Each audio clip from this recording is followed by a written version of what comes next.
If you think full synthetic automatically means top-tier protection, your engine may already be in trouble.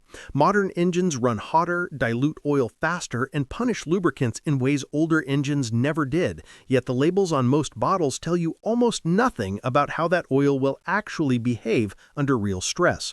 Your car's manual certainly doesn't tell you the full story either. Beneath the marketing terms and certifications lies a hidden hierarchy of base oils and additives that decides whether your engine stays clean for 200,000 miles or slowly chokes on deposits long before then. And the shocking part is this: two oils with the exact same label can perform completely differently once inside your engine. In this video, we uncovered the chemistry brands don't talk about and the mistakes most drivers don't realize they're making. Crude oil absolutely cannot be used as is. It's full of sulfur, aromatics, waxes, and unstable molecules that oxidize fast when exposed to engine heat. Refining is the process of stripping out everything that doesn't belong inside your engine. Every bottle of engine oil, whether it's a premium synthetic or a bargain store blend, starts its life in only two places: deep underground as crude oil or beneath the earth as natural gas. And this is the foundation of everything that comes later. The industry sorts every engine oil into 5 groups. Crude oil still supplies the base for groups 1, 2, 3, and even some group 5 oils, while natural gas has become the feedstock for the GTL or gas-to-liquid base oils that sit at the higher end of group 3+. And the biggest variable in that journey is refining. Group 1 and 2 are the old-school mineral oils refined directly from crude. Group 1 oils undergo the least amount of refining, leaving behind more impurities and weaker molecular structures. Group 2 oils go through hydroprocessing, which uses hydrogen and catalysts to remove a much greater share of sulfur and reactive aromatics, resulting in far better stability. Group 3 oils, often marketed as full synthetic, start as mineral oil but go through hydrocracking, hydroisomerization, and severe purification. This transforms their molecular structure enough that in countries like the US, they legally qualify as synthetic. They're clean, stable, and used in most mainstream synthetic oils on the shelf today. Then you reach the true synthetics. Group 4 oils are PAOs. Polyalpha olefins, built molecule by molecule through chemical synthesis. Because the molecules are uniform, they behave predictably under heat and pressure. That means excellent oxidation resistance, low volatility, and very low viscosity change from cold start to operating temperature. And finally, Group 5 includes specialty synthetics like esters, PAGs, and alkylated naphthalines. Esters, for example, are naturally polar, which helps them cling to metal surfaces and improve lubrication during dry start conditions. These Group 5 components often appear in aviation oils and ultra-high-performance automotive blends. And that leads directly to a newer technology reshaping the synthetic oil landscape: GTL, or gas-to-liquid base oil. GTL starts from natural gas instead of crude oil, producing molecules that are extremely uniform, ultra-pure, and free of the sulfur and aromatics that contribute to deposits. This purity gives GTL oils naturally low volatility, meaning they evaporate far less under turbocharger heat, and excellent oxidation stability compared to conventional Group 3 stocks. A prime example of this technology in action is Shell Pennzoil Platinum and Ultra Platinum. Shell pioneered GTL base oils, and their packaging clearly states these products are made from natural gas, not crude oil. This means that when you pick up one of these bottles, you're literally getting a GTL oil off the shelf, one of the purest and most stable Group 3+ base oils available for automotive use, offering real-world advantages in oxidation resistance and volatility that most standard synthetics can't match. Research consistently shows that GTL base oils offer noticeably lower volatility than standard Group 3, which is why many high-performance synthetic formulas quietly include GTL components. What makes GTL so compelling is that it bridges the gap between affordable Group 3 oils and high-end PAO formulations. You get cleaner operation, lower deposit formation, and good high-temperature stability without paying premium PAO prices. This makes GTL-based based oils ideal for engines that run hot or face heavy stress, turbocharged engines that cook oil to over 240 degrees centigrade in the bearing housing, direct injection engines that push soot and fuel vapor into the crankcase, and vehicles in hot climates where oxidation rates increase rapidly with temperature. GTL also handles extended oil change intervals far better than traditional Group 3 because it resists thermal breakdown and maintains viscosity longer. For drivers who want high performance without the cost of full PAO blends, GTL is often the sweet spot. The quality of these base oils controls almost every major performance factor an engine depends on: how well the oil resists oxidation at 230 degrees centigrade turbocharger temperatures, how stable it stays under high shear at 6,000 RPM, how cleanly it prevents deposits from forming, and even how easily it flows at sub-zero starts. Additives are important. They neutralize acids, prevent sludge, and reduce wear, but additives can only work within the limits of the base oil underneath. Think of base oil as the platform. It defines the ceiling of how well an oil can perform long-term. And here's where consumers often get misled. Two bottles can both say full synthetic, yet one might almost entirely be Group 3 mineral-derived oil, while another could be built on PAO-rich Group 4 or even ester-enhanced Group 5 chemistry. For example, some well-known premium oils, such as Mobil 1 Extended Performance, are widely understood based on publicly available material safety data sheets to contain a noticeably higher share of PAO than many mainstream synthetics. That PAO backbone is a major reason they tend to show stronger resistance to oxidation and lower volatility in independent testing. In contrast, popular budget oils like Supertech Full Synthetic typically rely on cost-efficient Group 3 base stocks. They still meet modern standards like API-SP and provide solid, everyday protection, but they don't use the more expensive PAO-heavy formulations found in some premium brands. Independent research, including ASTM oxidation studies and Noack volatility tests, show that PAO oils evaporate far less, resist oxidation more effectively, and hold their viscosity under extreme heat much better than typical Group 3 oils. In North America, the refining industry is dominated by Group 2, cleaner than Group 1, but not as advanced as Group 3. That's why many U.S. full synthetics lean heavily on high-quality Group 2 Plus and Group 3 blends. Europe and South Korea have invested heavily in Group 3 hydrocracking facilities, which is why their synthetic oils often have higher viscosity index and better high-temperature stability. Qatar's Pearl GTL plant, built by Shell, is the largest GTL base oil source on the planet, producing ultra-pure Group 3 Plus stocks used in premium oils like Pennzoil Platinum. And in countries like Japan and Germany, chemical manufacturers specialize in esters, which form the backbone of high-end Group 5 formulations used in racing and aviation. And once you understand how much the base oil determines the foundation of an oil's performance, whether it's conventional Group 3 or advanced GTL, the next layer becomes impossible to ignore: the chemistry. GTL may give you ultra-pure molecules, lower volatility, and exceptional oxidation resistance, but even the best base oil can't handle today's engines alone. Modern synthetics rely heavily on the chemical package blended into them, and that package is what turns a stable base oil into a fluid that can survive cold starts, turbo heat, fuel dilution, stop-and-go driving, and the constant chemical stress happening inside every combustion chamber. Additives that may come from a different set of companies: Afton, Lubrizol, Infinium, and a handful of others that design the detergent systems, dispersants, antioxidants, friction modifiers, and anti-wear agents. Oil brands are, in reality, blending companies. They buy base oils from refineries, additives from chemical suppliers, and mix them according to a proprietary formula.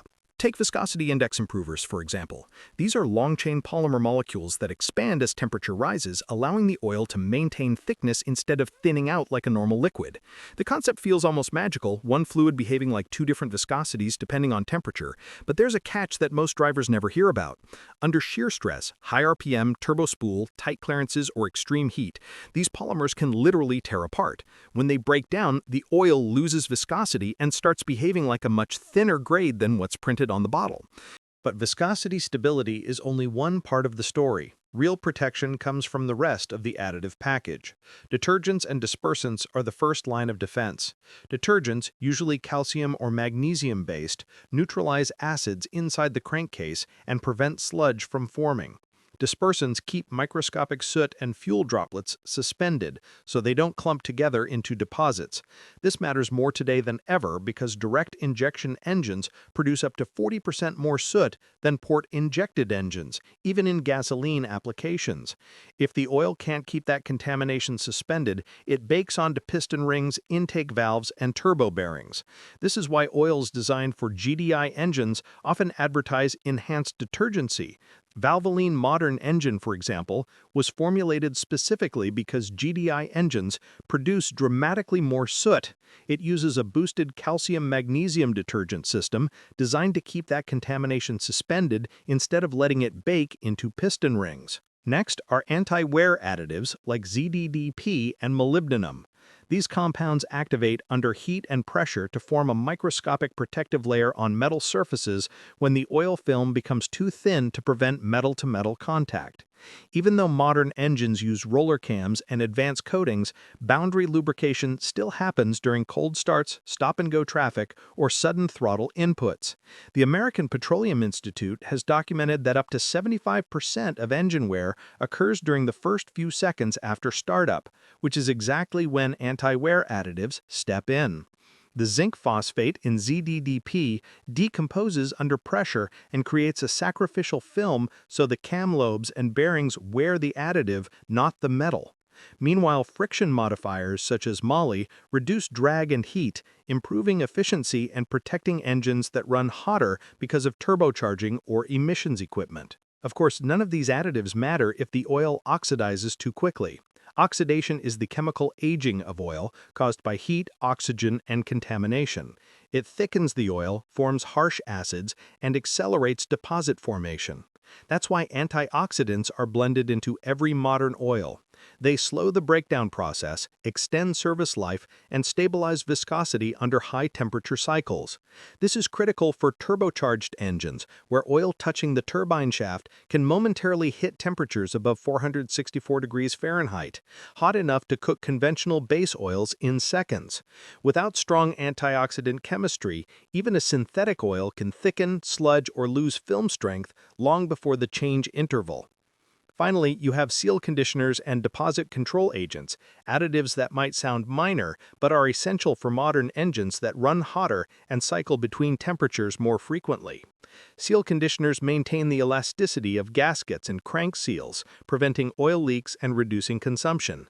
Castrol High Mileage is a clear example of this in practice. Its seal conditioning package is designed to rejuvenate hardened crank seals, and its deposit control chemistry targets varnish on timing actuators, exactly the components most sensitive to heat cycling. Deposit control agents help keep the engine visually clean, preventing varnish on timing components, hydraulic lifters, and variable valve timing solenoids. These are the components most sensitive to varnish buildup, and when they gum up, drivers usually blame the engine or the manufacturer, not the oil chemistry that failed to keep contaminants dissolved. Today's engines run hotter, use turbochargers spinning at 180,000 RPM, and rely on ultra-tight tolerances and long service intervals. Direct injection systems dump more soot into the crankcase. Hybrids cycle their engines on and off, increasing moisture contamination. Under these conditions, base oil quality stops being a luxury and starts being a survival tool. A high-stress engine on long drain intervals often benefits noticeably from PAO or ester-based oils because they keep their viscosity, resist coking, and handle extreme thermal cycling far better. Once you look past the marketing labels, you run into the uncomfortable reality that the oil industry is far less transparent than most consumers assume. Most brands never disclose the base oil group they're using, even though that single detail determines how the oil behaves under heat, stress, and long intervals. Instead, they hide behind vague terms like synthetic technology or proprietary additive system, which sound impressive but reveal nothing. And if you check their safety data sheets, the base stock is usually listed as highly refined mineral oil, a category broad enough to include multiple groups without specifying whether the oil is a budget Group 3 or a premium GTL or PAO blend. This lack of clarity forces consumers to buy based on trust instead of chemistry. Take Castrol Edge or Magnatech, for example. Their marketing emphasizes phrases like fluid titanium technology, which doesn't clarify whether the base oil is Group IV, GTL, or PAO. The problem becomes serious once you realize how much performance depends on the numbers we never get to see. Without knowing an oil's HTHS viscosity, you can't predict how well the oil maintains its film strength at high temperatures. Without Noack volatility, you can't gauge its tendency to burn off inside a turbocharger. And without oxidation stability data, you have no idea how quickly the oil thickens and forms deposits. And without TBN retention, you can't judge long-term protection against acidity in engines prone to fuel dilution or blow-by. Every one of these parameters influence engine life, yet they're rarely shown on the label. Instead, consumers get generic claims about advanced protection, which tells you nothing about how the oil actually handles real-world stress. The way out of this blind spot is to stop relying on marketing and start using tangible sources of information. Another quality indicator is OEM approval. Certifications like Dexos 1 Gen 3, Volkswagen 504.00 and 507.00, BMW Long Life 01 Fuel Economy, or Mercedes 229.5 require oils to pass strict laboratory tests for wear, deposits, oxidation, and shear stability, standards far beyond generic API categories. As engines have become more sophisticated, the demands placed on engine oil have increased in ways most drivers never think about. Today's powertrains are smaller, boosted harder, and run significantly hotter than engines from even 10 years ago. A 2-liter turbo routinely produces the power once expected from a V6, and that performance comes with tighter internal tolerances, aggressive stop-start systems, and far higher rates of fuel dilution. All of these stresses push the oil to operate at its limits, so using the wrong chemistry can accelerate wear long before the driver ever sees a warning light. Direct injection engines illustrate this perfectly. Because direct injection sprays fuel directly into the combustion chamber, the intake valves never get washed clean by gasoline the way they do in port-injected engines. Over time, vaporized oil from the PCV system sticks to those valves and bakes into hard carbon, sometimes reducing airflow by 30% or more. At the same time, direct injection engines experience higher blow-by, which pushes microscopic soot and unburned hydrocarbons into the crankcase. That contamination thickens the oil, degrades additives, and accelerates oxidation, which is why direct injection engines are far more sensitive to oil chemistry than older designs. Oils with extremely low Noack volatility reduce the amount of vapor that gets sucked into the intake, while strong detergents and dispersants slow down the formation of carbon and sludge. High oxidation resistance and stable viscosity are equally critical, because direct injection engines often run hotter, which accelerates chemical breakdown. Hybrid engines add their own set of challenges, which most people never hear about. Because hybrids frequently shut off the engine while driving, the internal temperatures swing constantly between warm and cool. This creates condensation inside the crankcase, allowing moisture to mix with the oil. Combine that with the short trips many hybrid owners make, and you get fuel dilution levels much higher than in conventional cars. The result is an oil that becomes thinner, more acidic, and less protective over time. And in hybrids, the engine often runs under boundary lubrication conditions, meaning there isn't always a full oil film separating moving parts. That puts enormous pressure on anti-wear additives and detergents. Oils designed specifically for hybrids use chemistry that suspends water better, resists fuel dilution, and maintains TBN longer to manage the acidity created by repeated cold starts. All of this leads into a set of cross-cutting technical factors that affect almost every modern engine, but are rarely discussed. One of the most serious is LSPI, low-speed pre-ignition. This dangerous form of knock happens mostly in small turbo GDI engines when droplets of oil and fuel ignite before the spark plug fires. LSPI can crack pistons in a fraction of a second. What most drivers don't realize is that LSPI is heavily influenced by the oil itself, especially the detergent package. High calcium levels, certain ZDDP ratios, and even the base oil group can raise or reduce LSPI risk. This is why modern oils carry the API SP or Dexos 1 Gen 3 rating. They include LSPI suppression testing to protect these engines. Store-brand engine oils are not the mystery many think they are. They're legitimate formulations blended by established toll blenders and designed to meet the same baseline performance tests that matter to your engine. Many of these products carry modern certifications such as APISP and ISALC GF6A, which means they've passed standardized lab tests for wear protection, volatility, cold start performance, and even LSPI suppression for turbocharged gasoline engines. A good example is Walmart's SuperTech, which is blended by Warren Distribution, one of the largest blenders in the U.S., and holds APISP and Dexos 1 Gen 3 certifications on many viscosity grades. Independent used oil analyses frequently show stable viscosity, acceptable wear metals, and effective LSPI suppression for typical driving. Another example is Costco Kirkland Synthetic, also blended by Warren, whose UOA results often demonstrate performance comparable to Mobil 1 when used for short to medium oil change intervals, showing that store brands can provide excellent protection without the premium price tag. Because they cost less per bottle, they make it economical for owners to change oil more often, and that alone reduces contamination, limits additive depletion, and ultimately protects engines just as effectively as a pricier bottle used infrequently. That said, store-brand formulas are built to meet broad needs, not extreme ones. These budget oils often switch between suppliers more frequently because they chase price, which can subtly change how the oil performs in extreme conditions. Their additive packages are often optimized for cost and general performance rather than for specialized high-stress scenarios, which means they may lack the richer detergent, ester, or anti-wear boosters found in some premium lines. In practice, that shows up when oils face sustained turbo heat, heavy towing, track abuse, or extended drain intervals. Under those conditions, you're asking the lubricant to maintain film strength, resist oxidation and coking, and retain TBN far longer than a budget blend is designed to do. Store-brand oils rarely include race-grade anti-wear chemistries or the targeted detergent mixes formulated for severe diesel, classic pushrod engines, or oils marketed specifically to reduce direct injection valve deposits. In short, they're engineered for everyday reliability, not for pushing an engine to its thermal or mechanical limits. For a commuter car with routine maintenance, an older vehicle with modest loads, or a high-mileage daily driven sensibly, a quality store-brand synthetic will often be the best value. The money saved lets you shorten oil change intervals, which statistically reduces contamination buildup and wear. Think of frequent changes as an insurance policy that leverages the cost advantage of the oil.